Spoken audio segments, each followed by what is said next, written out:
मुलं आपण पाहताय कराड वार्ता. मी सध्या पाटण तालुक्यातील सापळ लगतच असणाऱ्या उत्तरमाळ धरण प्रकल्पात या ठिकाणी आलेलो आहे. मी सध्या तुम्हाला या धरणात सध्याची स्थिती काय आहे, कशा प्रकारे पाणी पातळी आहे ते सध्या दाखवतोय.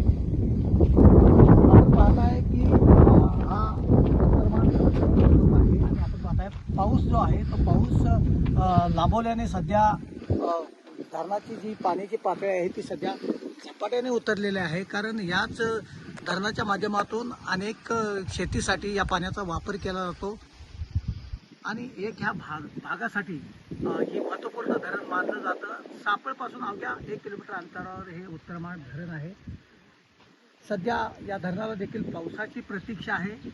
आपण पाहताय की कशा प्रकारे पाण्याची जी पातळी आहे ती मोठ्या प्रमाणात सध्या कमी झालेली आहे आणि धरणाला आता प्रतीक्षा लागलेली आहे ती पावसाची लागलेली आहे. कारण प्रत्येक वर्षी जेव्हा मुसळधार पावसाच्या सरी बरसतात तेव्हा या धरणाचे जे दरवाजे आहेत ते दरवाजे उचलले जातात आणि धरणातून जो पाण्याचा प्रवाह आहे तो सोडला जातो.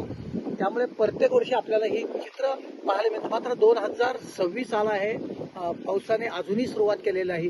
त्यामुळे बळीराजा चिंतावला आहे, त्याचे डोळे जे आहेत ते सध्या वरुण राजाकडे लागलेले आहेत. पावसाने लवकरच सुरुवात केली आणि 1 महिनाभर जर मुसळधार पाऊस पडला तर हे धरण भरण्यासाठी नक्कीच उपयोगाचा ठरणार आहे. त्यामुळे हे धरण जे आहे ते शेतकऱ्यांसाठी वरदायिनी मानलं जातं, महत्त्वपूर्ण धरण मानलं जातं आणि या धरणाला देखील आता पावसाची प्रतीक्षा आहे. कॅमेरामॅन युवराज भोसलेसह असलम मुल्ला, कराड वार्तासाठी. नमस्कार.